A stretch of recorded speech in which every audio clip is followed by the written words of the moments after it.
Welcome everyone to our weekly webinar titled Stopping the Violence. It has been an excellent journey, and I want to thank all that have faithfully come on every Wednesday here at 2 from 3 p.m. Eastern Standard Time. Today we have a rerun of our speakers that I thought would be excellent to re-listen to. And these particular speakers are coming from the police force. Deputy Thomas from Macon, Georgia, Bibb County area of Macon, Georgia, will share a few things that we've heard previously from this particular video, but also he has two other police officers that will be sharing as well. This has just been a testament to the lineup of various different persons and groups that have been on this webinar, sharing their hopes, strengths, and also ways in which they have played a critical role in helping to curb and arrest violent behavior and violent acts. However, one of the most rewarding these persons and groups that have come on is when you have our police officers, people who are out there risking their lives and dealing directly with violent crimes, come on and share that not only are they to arrest people, but also they're concerned about how to begin to find a solution to the issues of violence in the various communities that they police, that they serve. So this in itself is rewarding because this means that they in themselves have a very sensitive point or a sensitivity to a need that maybe is not addressed that contributes to the violent behaviors within the construct of their constituency or the areas and communities that they police and serve. So it's always, again, rewarding to hear these police officers and deputies and chiefs who have come on, and this particular three gentlemen that will come on, I feel share some very pertinent points that we see that plays a critical role in the violent behaviors coming out of our youth and the community that, again, that they police and they serve. So without any further ado, we want to just welcome you to this week of November 26th, 2025, our Stopping the Violence webinar. We're grateful that we're here, and in the long run, we pray and we hope and we determine that this webinar would not be only for education and insights, but it can play a critical role in helping to create a very sustainable and measurable impact on a national level in stopping the violence in America, which also America plays a critical role, and helping others to follow suit around the country, around the world.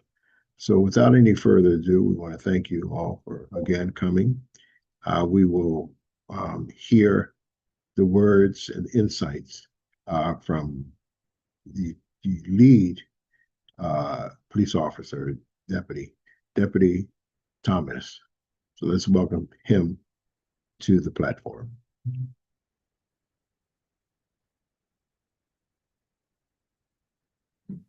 Sheriff. Good afternoon from the Bibb County Sheriff's Office and Sheriff David Davis. We greatly appreciate the opportunity to participate in this. It's very important to us that we share some ideas from all the sources that are available to us in the community. I'm going to yield the floor to Lieutenants Thomas and Dunn, since they are like much more in the field than I am. I'm really like a desk writer and sort of in managerial positions. So these two guys are out there in the trenches. So I'm going to let them get started. Lieutenant Dunn, go ahead. Excuse me. Good afternoon. I don't know why I'm choked up now, but yes, thank you for having us on and bringing greetings from Macon, Georgia, and where yes, every day we see this, and every day we're a part of it, and I guess every day we're working on trying to get our city better, to help prevent crimes and to make our city just a better place to live. I won't talk too much. I better let Lieutenant Thomas say hello, and I guess we can continue. Hey, Doctor. Thank you, Lieutenant Dunn, for sharing with us. Yeah, is that Lieutenant Thomas, Reginald Thomas? Yes, can y'all hear me? We can hear you loud and clear. I'd like to hear from you in the area of how we can begin to reduce the crime in our areas that face America, here in America.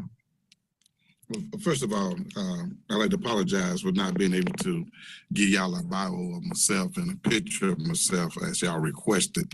It's been very difficult times right here, but I would like to start off by introducing myself. My name is Reginald Thomas. I am a lieutenant with the Bibb County Sheriff's Office. I've been in law enforcement for 33 years. I've been in this world for over 50. I'm not going to tell my age. I know I don't look no older than 25. So we're going to leave it like that.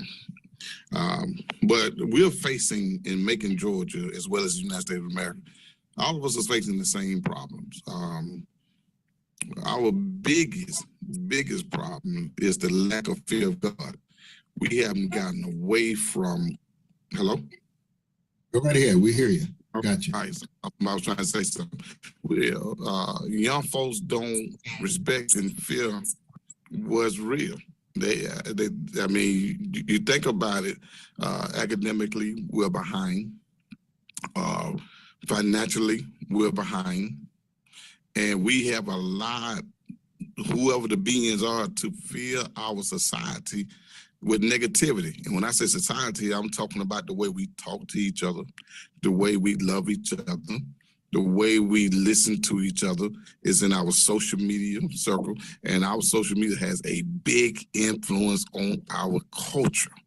And I'm talking about the black on black crime right now. It is a tremendous disadvantage for our culture because everything that's in it is negative.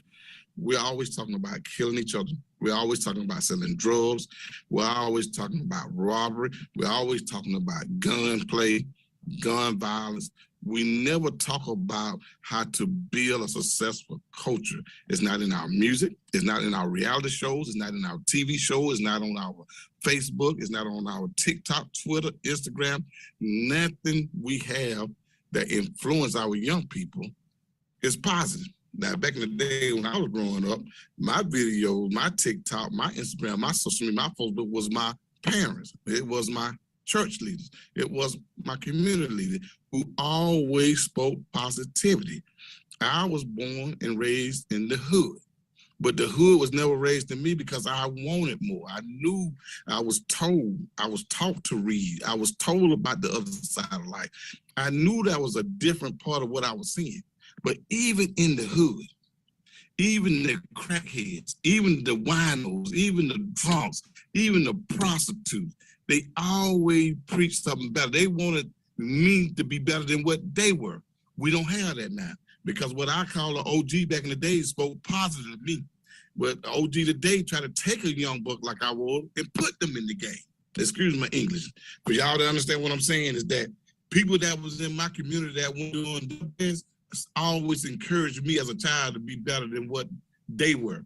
But today it's like crabs in the barrel. People don't want to see young people receive, so they try to put them down. We force drugs on our children. We force fast life on our children. You got young girls 10 years old dressing and dancing like they 30 years old. And when they get that unwanted attention, everybody's up and on. But a child should stay in a child's place, I believe. Let a child be a child. Let them enjoy their youth. Let them grow up. But I know parents out there dressing their children with wigs on already, child number 12 and 13. Fix that child here. I mean, if y'all want to have a real conversation, you got the right one. Now I'm telling you, we having children out of wedlock, but this person has showed you nothing about them that's gonna make them a man or a father. But yet you still sleep with them and have children. Same thing. Men, y'all out here trying to sow you wild oats. You want to be Big Daddy. You want to be Big Daddy Kane, but you out here making babies. But a woman ain't showed you not one time that she's ready to be a mother, that she's ready to raise a child in the right way. The moment we got away from God, we was done as a culture. We've always culturally stayed steadfast and stayed with God. And when we allowed people to come in and tell us we don't have to read, you don't have to write, you don't have to be educated, you could rap, you could dance, you could dribble a ball, and we fell for tricks. We've been down here ever since. Who teaches violence? Where does violence come from? Where does hatred come from? Because we're all born with love. God is love. So if we're born with love, who's teaching this to us?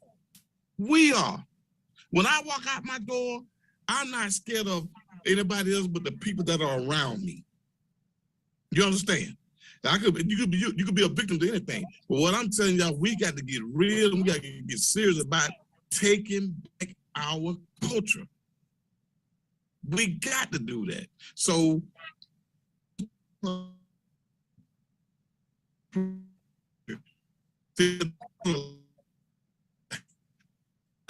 good thing, but we don't talk about those people. Everything we got is negative. What happened to the George Jefferson? We're moving on up. What happened to the Cosby Show? Well, one was a doctor, one was a lawyer. We don't portray that image nowhere. No, any place else. Why not? What happened to the music when we talked about love? When we talked about helping our brothers? When we talked about helping our sisters? If you had water and somebody had Kool-Aid and somebody else had sugar, we had some of our Kool-Aid. What happened to that? We have allowed people to get away from that. We have allowed this negativity to infiltrate our culture, which as we are receiving what we put out there. If you put good gas in your car gonna run good. Good things gonna come out your car. You put gasoline in your car, you're gonna have a messed up engine. We putting bad gasoline in our children, and we wonder why they act the way they act. They're acting out what's in them. Number one selling toy now is a water gun. It's still a gun. It's still a gun. On PlayStation 5, all the videos about killing. They still using the gun. The remote control is still a gun. And what we allow on TikTok and all the other social media outlets, that's still a gun. So how we gonna get away from gun violence? How we gonna get away from violence? How we gonna get away from literacy? With everything we do, it's shoving it in their face. So, if you ask me, that's how we're going to have to change. Hello? Yes, Lieutenant Thomas, you came out the gate powerful. And, as a law enforcement person, I like that you started off with lack of God. God has left the community. God has left the moral construct of our community. But what I would say to you is that, and when you were talking, I remember when you were talking about the OGs, that's our village talk. So those are the guys out there who, the older guys who were, living the street life, but, making it out there, they were at least impart some positive words. You don't have to be like me. You go this way. So I do remember, I like what you said about that, because I was sharing with some other people, Lieutenant, that I remember back in my day on Easter Sunday, it was standing room only. Correct. And because that's when the prostitutes, the pimps, and everybody would at least go to church on Easter Sunday. They would show up on Easter Sunday. Absolutely, you're right. So I see Chris Dunn, you're laughing because you know what I'm talking about. It would be standing room only. You're we right. had to get to church early to get our seat. but that Yep. was a sign that there was still some principles, as you said, inculcated in the OGs somewhere Right. along the line, that was there. And that kind of stuff is filtering out. I agree. Another thing, and I'm going to open it up. One thing I was thinking about, because we're getting together with a lot of the pastors, some pastors on here and some other social leaders, on how we can bring the best practices into play within the community, working together. A lot of people have great things they're doing, and how do we bring together collaboratively? But one of the things I was thinking about when you were talking about TikTok and all the images that are out there, in our community, we never, two things. My father's a social worker, and you brought up Bill Cosby and George Jefferson and all those people. The media used to say back in the 60s, I remember, that 50% of the African American or poverty-stricken kids, especially African Americans, they grow up with no father in the home. But see, they don't put on TV special documentaries every day to 50% that do. See, that's a paradigm shift, right? That's a subliminal message that can be out there as well. That's why you were mentioning Cosby's, and that plays a role in prevention crime. Secondly, I was thinking, when you have an isolated community, such as the poverty at risk community, so many times African American community, some of the images that I realized when I started thinking about it last night was the images of the mafia. Mm-hmm. That's where we got our images from.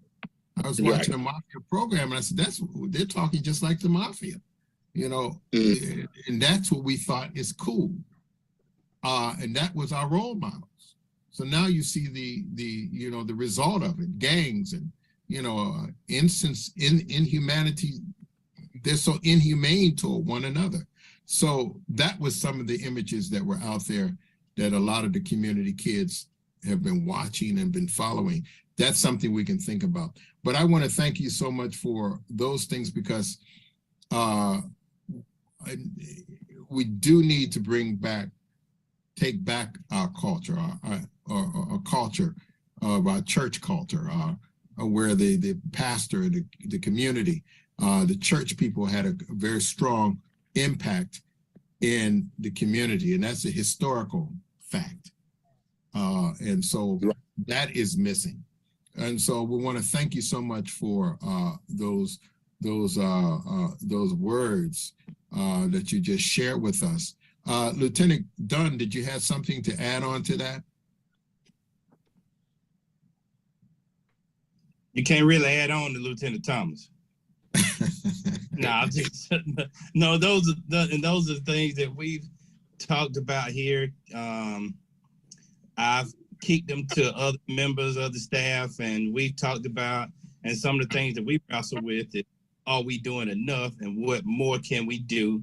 And we've all talked about more partnering with the family element, the law enforcement element, and any other societal element out there, because I think what they say, the village, it takes a village to help raise a child, and law enforcement is a part of that village. And that's why pretty much on a daily basis, we're in a school inside that child's village, making contact with, making sure that they see us, making sure that in their terms of the school, making sure that their words are their community partners. And a lot of times when we go visit schools, they call us community helpers, community partners. They don't really refer to us as law enforcement a lot of times. And we want them to think that, hey, we are law enforcement, we have a job to do, but we're there for you, to help you. And that goes outside of law enforcement. And we're here for our kids pretty much from the time we contact them in pre-K or elementary school, all the way up to high school, and then on into adulthood. And it's good for me to see when some of them contact us back saying, hey, Lieutenant Dunn, how you doing? I'm graduating from college, and I'm congratulations. Keep up the good work. I've gone into the military. Keep up the good work. And those I'm proud of, but the ones that we don't hear coming back, sometimes we have to worry about. And when we see that face on the news, and then we know we've tried to help, but like as Lieutenant Thomas said, we got to get them away from that culture.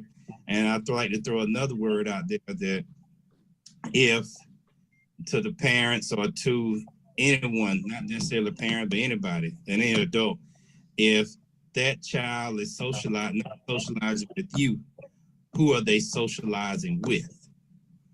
And a lot of times that brings in the culture, which Lieutenant Thomas talked about. That culture is very, very important. That socialization. People that do wrong things want to hang around people that do wrong things. But we've got to make sure that we culture, make sure we're there for them to do the right thing. Yeah, thank you. It takes a group effort. I know that we're doing some little more research on what has been working, and they call them interrupters, people who can come in. And the greatest interrupter is the family that can come in, those families that can come in and say a couple words. And that is part of, if not intervening, it's prevention, and then there's post-traumatic situations that the kids need to deal with, who are victims of violence and who are perpetrators of violence. They have trauma too. And how do we address those things? So do you have any statements on that? And after that, I would like to ask Dr. Madeline, she said here that God and family values everything, and it's true. Our whole, anyway, we know that, anyway, there's a system that we have to deal with to cut that, so that we can begin to rebuild the family values within our communities. Dr. Madeline Clark Alexander, are you there? I'd like to hear from you. Can I say something? Yes, sir. Yes. Sure, Tom. Yeah, let Officer Thomas say something. I would like you to come on as well, Dr. Alexander. Hey, I'm sorry, Doc, but I did want to say that we do have to get the information out there about trauma, especially for our culture. We gotta let our parents know and let our kids know it's okay that you're dealing with something. The problem, the thing is that you're dealing with something. For a long time, we get very offensive when people tell us meaning our culture, that we need to talk to somebody about our problem. We need to talk to a psychiatrist. Maybe that's some mental issues going on, like that was a bad thing. That's a common thing now. And it don't necessarily be mental issue. It could be the loss of a loved one. It could be the loss of a toy. But whatever the trauma is that some of our children are going through, we do need to address it. But it takes the whole village, it takes the family being involved to work out that trauma. So it takes a mom, a dad, grandma, uncle, whoever, to recognize that this young man or this woman is dealing with trauma, and we need to be their support. We need to help them through it. Sometimes even as grown people, we're dealing with trauma and don't realize we're dealing with it. So you brought up a very good point about that. And we have to keep pushing resources, letting the community know where the resources are. But a resource is no good if you're not willing to receive the resource. So we got to start letting our people know we need commercials, we need advertisement, we need one-on-one conferences, and let them know, hey, whether you think you got trauma or not, still go talk to somebody. Still go seek further knowledge about what it is that you think that you know, because you might not know. But that's all, Doc. I ain't gonna hold up all your time, but I just wanted to say that was a very good point. And we are doing that in Macon, Georgia. We are putting information out there. But thank you. Thank you. And there's another program that I was doing in reference to that, and this is important for all to know, is that it's almost a misnomer. You don't talk about mental illness in the African American community. So I was doing a mental health in the African American community, and I was dealing with the trauma that we have gone through historically, the trauma that is now within our communities that has not been addressed, and I think it contributes greatly to the dysfunction and the violence that are in our communities. Dr. Madeline, could you please come on, and then anybody else would like to share, would love to hear from others that are out there. Thank you. Yes, sir. Greetings, everyone. I want to start off with saying, Lieutenant Thomas, you hit the nail on the head. You hit the nail on the head. I mean, you drove it right in there. When we're talking about our community, it's so many things that has been taken away. Talk about the kids, and we go back to our time when there were plenty of basketball courts. You had street basketball playing, even if it was into the night. You had adult supervision, and it was okay for you to correct someone else's child. But now it's not. You know, we have become sort of isolated in our communities with that negativity. You talked about the shows that was on TV, and I was going to put this in the chat, but I said I would save it because I want to hear, you know, you guys' opinion. What happened to the Jeffersons? What happened to the Cosbys? Was that systematically dismissed?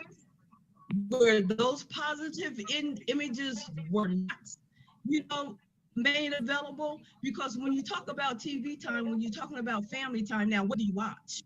You know what I mean? So there's nothing to watch, which is okay, because that brings you back to family, and that brings you back to having that conversation with a child. How was your day? You know, and if a child said their day is good, allow them to expound upon that. You know, so many times in our culture, you're absolutely right. You have young parents that don't have parenting skills, and they're doing the same thing that their children are doing. But how do we start to repair that? How do we start to fix that? Reverend Oliver knows my thing is I'm big on mental health in the African American community.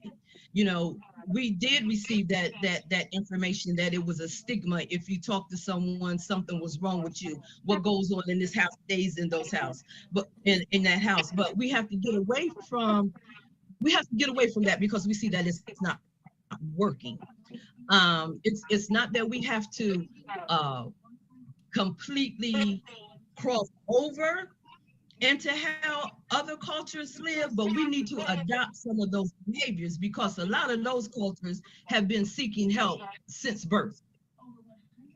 So right. and that's what we want to take a look at. We want to take a look at what's going on and how to begin to repair. Yes, the prevention is the answer. We do need to get into the elementary schools. We do need to, you know, talk to them and have mentors and support them. Well, what do we do about the kids that's already out on the street? There's no way. I don't care what the stats look like. You can't tell me that some of those young guys is out here that they've lost complete sense of their mind, but they have no wherewithal. Come on, the brains for some of these kids, the brain haven't even fully developed. The brain doesn't fully develop until you're 25, 26 years old. You're talking about 18. You're talking about, let's go to 12, 13, 14, 15, 16.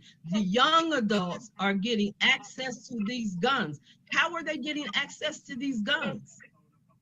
I'm a grown woman, and I'll have to ask someone where to go and buy a gun, so we know they're not buying them. How are those guns getting into our communities? You know, back in the day, they used to talk about genocide.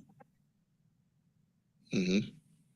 But they don't have to talk about that any longer, because they have given us the tool that's needed for us to kill ourselves.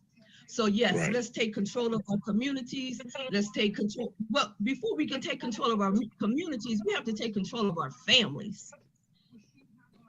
Mm-hmm. Let's take control of our families. We talk about single family homes, and a single parent home could be a male or female and be a single family. But yet we have some of those same issues in dual homes as well. So without God, we'll never be able to turn the situation around.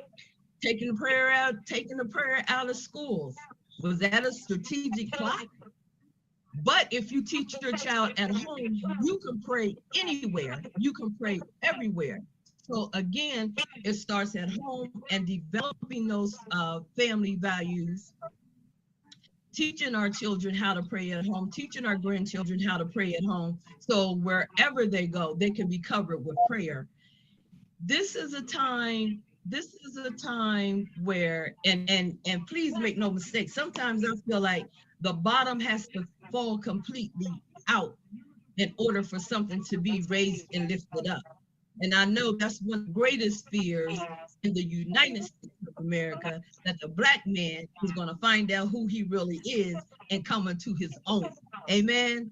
So as we move forward, we plan strategically the next steps to take. I'm sure Reverend Oliver is more than happy that you guys have just checked in for today. My soul has been lifted up because for me, it's nothing like a Black man knowing who he is and whose he is, because that is what's going to change the world. That's what's going to change the violence in our communities, because they're kings. They're kings. They're misunderstood. They're misled.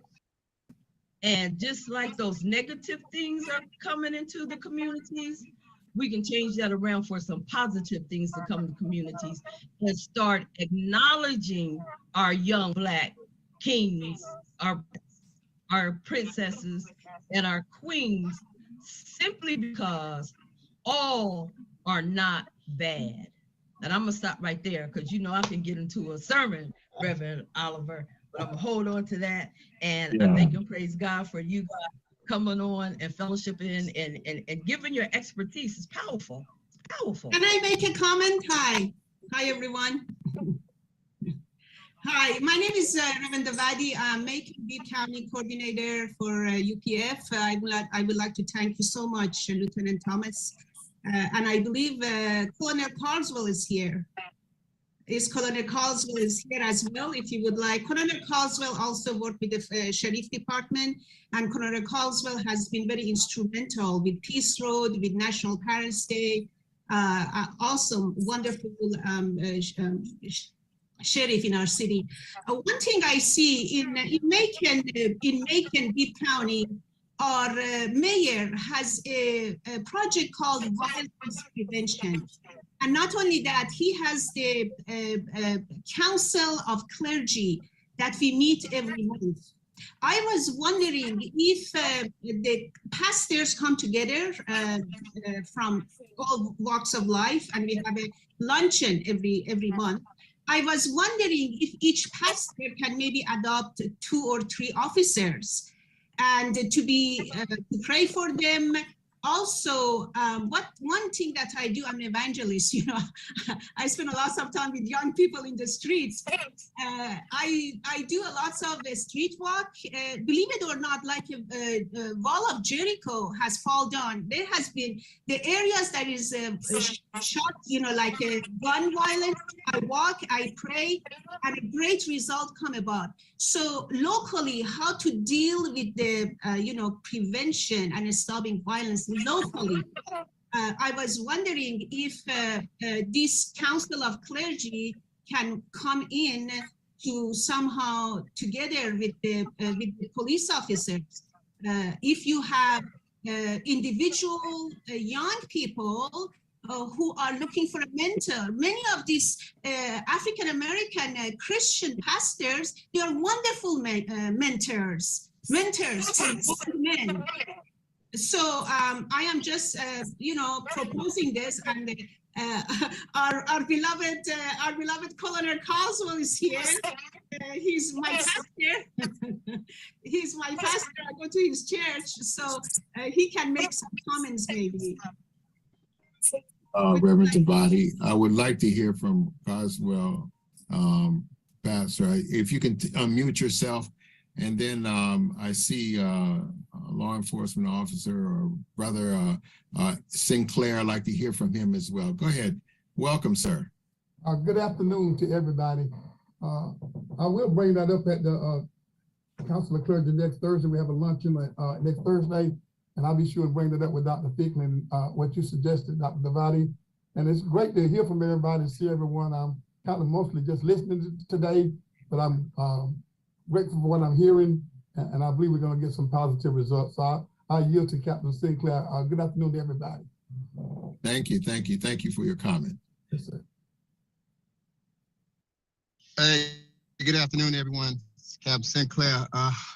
Lieutenant Thomas, he nailed it when he mentioned about our young people. I think it's going to take a community effort, and I think we're doing that here in Bibb County. And we just got to continue to stay positive and stay focused. And as the young lady just said a few minutes ago, all of our children are not bad. We have to accept, you know, what they're doing at the moment, but continue to be that positive, you know, change in their life, so they know that they're loved and assured that they're going to be able to cope in this society. That's all I have to say at this time. Thank you. Thank you. Tom, Lieutenant Thomas, like you say, you nailed it. I'd like to say that I am also the vice president of UPF, which is the sponsor of this program, this webinar, but also the president of what we call the Moral Black Leadership Foundation. And what that entails also is what our brother Thomas and everyone was saying, is that we need to bring our community back to God. And we need to, our community historically has always played a very intricate role in the moral construct of this nation.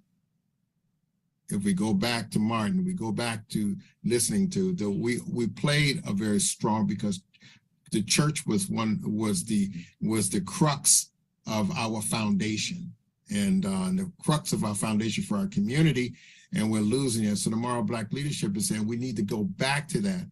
We need to take a moral stance and be proud of that moral stance, and understand that it has always been the backbone of what we can contribute to not only our community, but we can contribute to America, and we can contribute to the world community in a positive manner. So I'm really happy to hear, especially the law enforcement brothers and gentlemen here who are really talking about our God being the foundation of what we are and how change can really come. And then God works through people.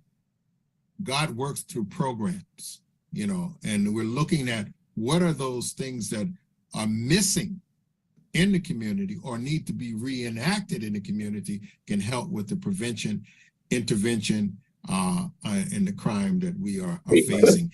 Anyone else? The floor is open for anyone else who wants to say something. I see Mr. Reverend George Russell. If you wanted to share a few words. I know Mr. Ray McCready had shared something also in the chat box. All right, thank you very much. Wow. Wow, Wayne, you have a hand up right away. God bless you. Yes. Welcome. I want to hear your comment. I loved Lieutenant Thomas's passion and seeing a problem and speaking about it. My comment would be to show two hopeful examples of fighting back against exactly what he described. The first is Charlie Kirk. He is a millennial, and he went to Gen Z, Gen X in college campuses with the love of God, seeing the problem and confronting young people. He went to where young people were, and he brought a different message. And he lovingly confronted them, talked with them, and he was able to create a worldwide movement to bring out change in a positive way. Now, I've seen young black brothers and sisters that are the similar caliber of Charlie, And they are capable of doing exactly what he has done. He went to confront young people where they are. And that could be replicated in the Black community very easily, very easily.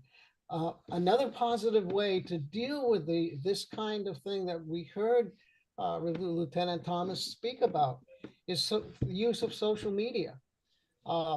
We know what Mother Moon has been going through because of a purge within the South Korean government.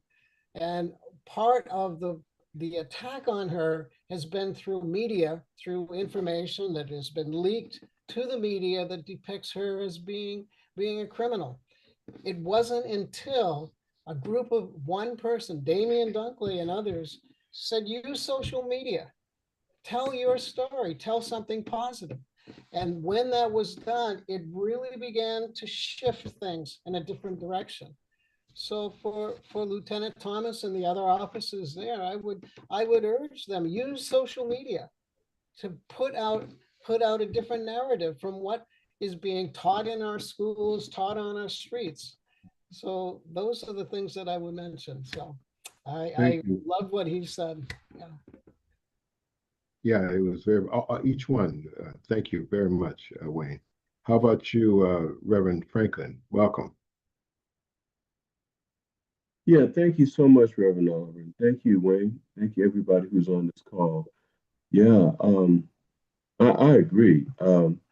That, yeah, Lieutenant Thomas, I mean, he gave so many gems.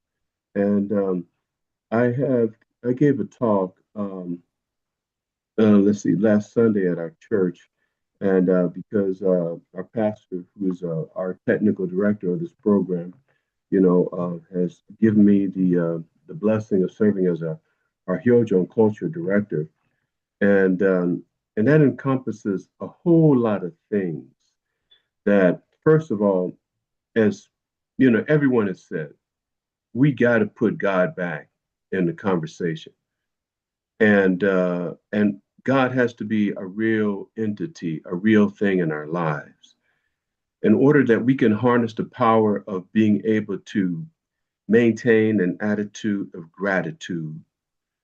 And when God resonates within each one of us, what happens is that whenever we send an email and we desire to put an attachment there, from something else, when God is with us and resonating with us, we can say a sentence. And with that sentence carries a lot of weight. It carries a weight of positivity. It carries a weight of hope. It carries an essence of faith. And so it's on us now. We were spoiled, our generation that we grew up. I mean, we had the best cartoons, we had the best story, we had the best toys, we had the best music. And so I remember when I was a young boy, I remember hearing it all the time. That was a good old days. And I end up finding myself saying the same thing. So those good old days have not passed unless we decide to make them the past. It's on us to take ownership, to bring God back, to be able to be a part of the culture and to restore our culture back, to restore our God-centered culture back, and incorporate that in our music, incorporate that into social media, just as Wayne was alluding to. God's people, it's time right now. And what they incarcerated Holy Mother Han, that should be the wake-up call for all of us. That is the evil will justify anything. The enemy would justify anything to get his point across. And now it's on us to be warriors for God's kingdom. and to bring God's culture back. So I could say some other things, but those are the inspirations that just came to me, upon hearing the reflection and the insights of everybody. But I just want to, share those things with you. Thank you so much. Thank you so much for allowing me to have this time to share these inspirations. Yeah, thank you so much, Reverend, for your comments. Always great. James Parker, welcome. Hello.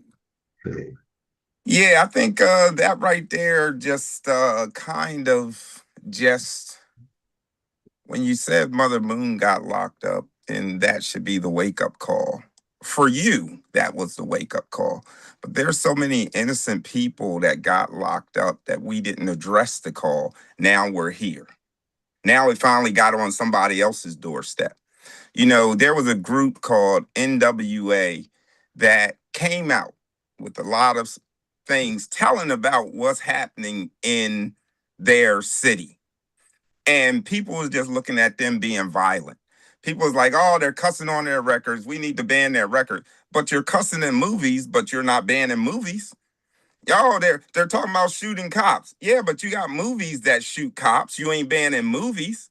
So it's not until something hit a person's doorstep that now they want to wake up and smell the cough. And then that's when we seen the Rodney King beating. After they was been talking about that. And then they see the Rodney King beating. Oh, wow, the cops are doing. But when the young people been expressing what's going on, we haven't addressed it. Because it's just them. We got to wait until it hits our doorstep or come to our neighborhood or whatever and then say, hey, there's a problem. Well, it didn't start here. It started way back there. We're going to address what's happening in our community, but we ain't going back to the source of where it all started from. When it said that Jesus came and took away the sin of the world, he didn't say sins.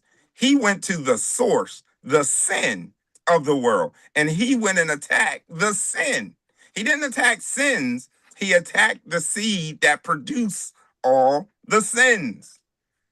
We have to get to that place, y'all, because this ain't a white and black thing. I mean, it ain't a black thing. It's a everybody's thing because we're talking about the world. Whenever we're talking about believers, we're talking about the world. We are not talking about a certain group. We are talking about the world. And we have to handle world problems. Believers handle world problems. They do not handle certain situations and circumstances. They handle world problems. So if we're going to be in this, we in it for the world.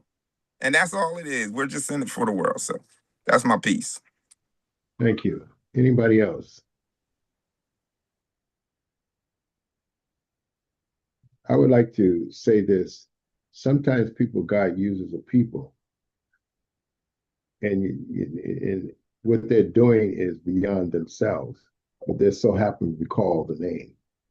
And if you look at the civil rights, there were civil rights for Black people, but really, God was using it to create a platform for civil rights for all people, because the platform for the civil rights came from America, and America has the power to disseminate that same justice everywhere else if it creates a certain platform. So that civil rights platform, because it was the people standing up, became a platform for the UN. So that civil rights that those Black people fought for became a civil rights for all humanity. And I take pride in that, because I think that, many times you're used for something greater than yourself. And I agree with you, James. It's not a black-white thing, but when it's an interesting thing. But when people think of the violence in America, they look at the what they call the at-risk communities, all the time. But as you said, I think it's something you said that was so powerful, and that was the guns and the cursing. I cannot watch any excellent movie that I used to watch with wonderful plots, beautiful, high quality music, and the F word is the rallying call in all the cultures. You know what I mean? So I can't believe it. I can't believe that the word is used like nothing in the top movies. And as my brother James said, but they're pinpointing it. Why is it being said in these so-called records and music industry? So it is a sin. And there's another point that you said, it's not the sins, but it's a central sin that Jesus came to heal. God wants to heal, and what we're talking about is a product. It's just a symptom of the sin that you're talking about. So thank you so much for that. Anyone else? Please, we have a few more minutes. I would like to say one other point, and I brought it up when the Lieutenant Thomas was sharing about when the OGs one time, when they would see you in the community, they would pull you aside and say, this ain't the life for you, don't be like us, the little words of encouragement. And then I brought up going to church, but that's a reality. When I went to church, Covent Avenue Baptist Church in Harlem, when I was growing up, we had to get to church early, because if you didn't get to church early, it was standing room only. But I always remember as a kid seeing those prostitutes, because they were the way they dressed. They brought their Sunday best, their hats and everything. You knew who they were, right? But what it was something else. I think Dr. Madeline said that not all those who are out there doing things that we don't like, evil. Many of them are good. So when they stand up in church like that, at least if I can't do anything to honor Jesus, I can come at least on Easter Sunday, and so that tells you that they have an original mind. They have a God mind somewhere there that is dying to come out, and who is there to be a mentor for them to help that to come out and help them to change their lives. But if I could just come one Sunday, and just show God that it's somewhere in me. I'm still pulled out there, but I'll come, and many of them will do that. So that gives credence to the fact that all of us are God's children, and that's why God has the power and has the mandate, as James Parker said, to deal with not the sins, but that sin that has come into the world, that has created havoc that we see today. As we have 5 more minutes, the door is open, the floor is open. Anybody? Reverend Patricia had her hand up. Oh yeah. Okay, Patricia, then we can still, Patricia, then Reverend Franklin, you can come on after she shares with us. Thank you, Patricia. Yeah, I live outside of the city limits of Chicago, and a lot of our friends who are with the ACLC are living in the city or thereabouts. And it really has been a great national effort to clean up Chicago, as you know. Whether you liked it or not, you heard the worst of the worst, The turkey pardoning ceremony I turned on to hear yesterday, and President Trump was talking about nothing but our mayor and our governor, which is important because they've been blocking efforts to make our city safer again. And bad things are happening here, and they get splashed all over the newspapers. So I think that the blood that's being shed here is an example of what needs to change in America.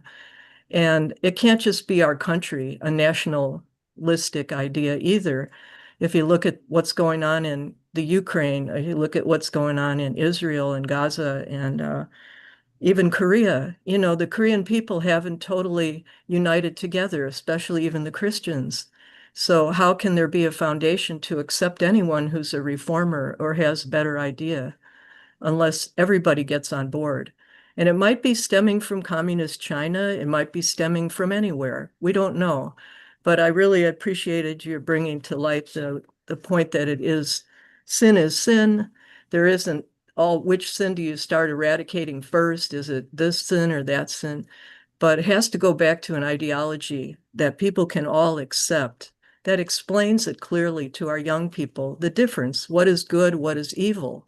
As soon as a child knows that, their original mind, which controls what they do, will give them the power to connect to that thinking. But if they just look around them and compare their lives with other people, and they start falling into those patterns of behavior that only wants them to be angry and retaliate and be hating even their own family, they start hating. And then they find a gang, and the gang is giving them what they think is unconditional love if they just do the wrong thing by the society's standard. Like a cry for help is what it is. And I think the mothers in the family and the fathers, regardless of their gender, have to take some ownership of that whole situation and be honest. This is the environment my kids are growing up in. This is what the schools are giving them as a substitute for education, where they graduate without even having skills that they need in the society. And then from that viewpoint, they're going to impart their knowledge to their children, and they'll be standing in the position of God. It won't have to be the policeman on the street corner doing it. And that's so sad. Even pastors coming out of their church and paying the guys selling drugs in front of the church so they could come in and sit through a service. I saw that happening in Chicago. I think we have to appreciate the bigger vision. That's why even beyond our national, now there's the World Clergy Leadership Conference. And if children start knowing that the whole world is getting together to fight against evil and to fight against sin, they can find a place where they fit in and they have something to live for, not just comparing where they're at and being jealous or angry. I think prayer is the way for me. I know I quit swearing, I quit drinking, I quit smoking, I quit you know what, because I heard the word. And I realized I didn't have to become a backslider who said I believed in Jesus, but still did everything wrong. I just thought that was part of human nature until it was explained to me that that wasn't our original human nature, and there is another way to live. And when you make that determination, you might be a target for some people, but you'll also be an inspiration for plenty more, especially younger people. So as long as we live, we can do that on the earth. And I appreciate what you're enlightening people with here as well. Thank Yeah, you so thank much. I really appreciate that. Thank you, You're Patricia. welcome. Well said. Reverend Franklin? Yeah, really quickly, I really appreciate everything that's been said. Also, Dr. King James, I really appreciate him making that point about that sin, the original sin. And and everybody here is an expression of love. Every single person on this earth is an expression of love. And so that is our goal. That is our destiny, to be able to speak to each other with love, because with love we have the capacity to be able to subjugate the enemy that has kept us divided as God's people. When I first joined our movement about 48 years ago, one of the things in which we were saying is that how we wanted to unite world Christianity and unite all religions, because it was over 400 denominations of Christianity, in America alone. And and in our world today, it's over 1,000 denominations of Christianity, over 1,000. And so it's going to take love for us to have those authentic conversations with each other, because even though we have our differences, when love is there, when God's true love is there, we find out, even in the midst of our differences, that we're all headed for the same direction. So I just wanted to share that. Thank you. Thank you very much. I appreciate that. Reverend Parker. Yeah, I just wanted to say this. We say it starts in the home, but something God was showing me about the mental health of us. He said, you know, when you're a baby, you watch your parents do all these things, go in the refrigerator, go in the cabinets, pick up the remote, and then you pick up the remote, go in the cabinet, and then they slap your hand. And you're like, wow, you feel this pain, and you like, I never saw anybody slap your hands for doing what you was doing. And then they tell us, as we grow up a little further, they tell us, don't lie. But then they tell us, tell them I'm not home. Tell them I'm not here. Oh, but I'm lying. So it's another confusion. Then they're telling you, well, don't be a tattletale. And then somebody broke their lamp and they said, who broke my lamp? Tell me who broke my lamp. So everything that we learn from our parents, don't smoke, but they smoke. Don't drink, but they drink. None of this is making any sense to us. So right there as a kid, we are so confused because you have confused us to a point that we don't know right is wrong or wrong is right or up is down or down is. I am so confused with what I've been told by my parents to now get out in the world and like so confused. So, you know, I think we just have to start emulating what we want our kids to see. You know, and doing what we want our kids to see. If smoking is bad, it's not bad because I'm young. It's bad because it's bad. You know, if drinking is wrong, then drinking is wrong. It's not right once I get a certain age. So, you know, all these things that we should be doing and portraying, you know, you want us to be in the Bible, but you leave the Bible in the car after Sunday, after church service. So you ain't, you know, you're telling people be in your word, but you leave the word in the back seat of the car. I'm so confused with this. And that's where mental health start at right there. We are born with a mental health problem because parents don't know how to be right. So just wanted to add that. Peace. Yeah, it's true. I know we're coming to a close. You know, I was a psych major and I was in college. And, you know, we used to say schizophrenia. People thought was a split personality. And then they made a distinction between a split personality and schizophrenia because we think it's like, but I found out in the definition of schizophrenia was a split mind. Yeah. And the split mind comes from the contradiction that they saw from their parents. Yeah. To your point. So thank you very much. God bless everyone. Thank you, Wayne. Thank you. Stoner, you didn't say anything, but your silence is very loud and clear and supportive. And Patricia, thank you. I really appreciate you shared. And always James Parker. What are they calling King? King James. King James.